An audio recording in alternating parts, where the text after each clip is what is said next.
नमस्कार जय जगन्नाथ सांग मैंने गोटे नुआ मिनी ब्लॉग आ गोटे नुआ सकाळ को आपण मानक स्वागत। सकाळ आज ठाकुर पूजा कर सारिकी आसीगली समस्त खाଇବା बनिया आज पर डकरा आसी आज दीपर रोषे हेनी आज डकरा आसी धवलेश्वर पीठर सेटा पुणी गुरुजंग धवलेश्वर जेहेतु मंदिर पाखे मो मौसी घर तो से सब कार्य मंदिर में हुए से मु सकाल सकाल आज पखाड़ खाईदेली ताकि पेट टिके थंडा रही सीना बुली पारि पखाड़ खाई सारिक आम समस्ते बाहरी पड़लु मंदिर को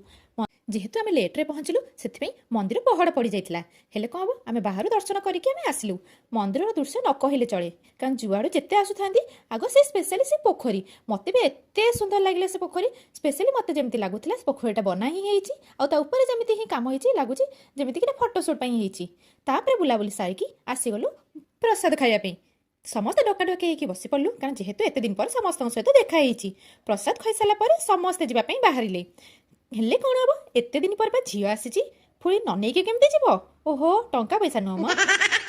बाड़ी रही पनीपरिया जेते जा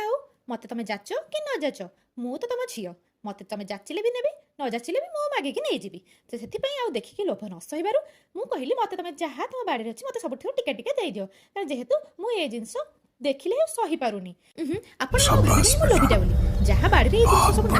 अन्य बाड़ी कहार होते देखले ये जिन लोभ लगे तो जेहेतु मो शाशुघर बाड़ी सब जिन ना तो मत अन्य बाड़ी अन्य नुह मो मौसी घर माने मो बाप घर सहित सामान